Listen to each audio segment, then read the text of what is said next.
SAP34, toujours là.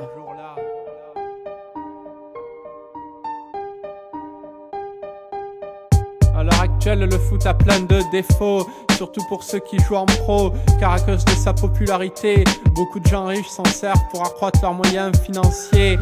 Et trop de politiques veulent tellement voir leur pays gagner que les règles du jeu ne sont plus respectées. À part cela, de nouvelles violences sont engendrées. À notre époque moderne, il y a plein de défauts dans le foot professionnel. Les footballeurs sont obligés de se doper, sinon ils n'ont qu'une chance de remporter des trophées. Tout le monde veut tellement gagner que les règles du jeu ne sont plus respectées. Les joueurs n'arrêtent pas de commettre des fautes pour gagner. Au lieu de chercher à bien marquer quand les buts sont tout près, ils n'arrêtent pas de faire semblant d'avoir mal alors que personne ne les a touchés. Tout cela pour avoir un coup franc et plus de chances de marquer. Les seuls qui respectent encore bien les règles sont les Japonais.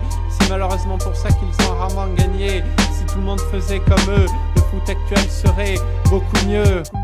À l'heure actuelle, le foot a plein de défauts, surtout pour ceux qui jouent en pro, car à cause de sa popularité, beaucoup de gens riches s'en servent pour accroître leurs moyens financiers, et trop de politiques veulent tellement voir leur pays gagner que dans le foot actuel, on n'arrête pas de tricher. À cause de ça, de nouvelles violences sont engendrées.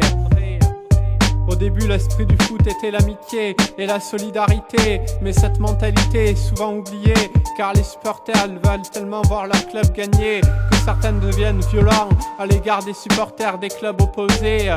Et des bagarres éclatent dans les stades. Toutes ces violences ne servent à que dalle. Il arrive que deux clubs aient une telle rivalité que leurs supporters aillent presque jusqu'à s'entretuer, comme si le mal qu'on pouvait infliger aux supporters d'un club concurrent pouvait empêcher leurs joueurs de marquer des buts de temps en temps.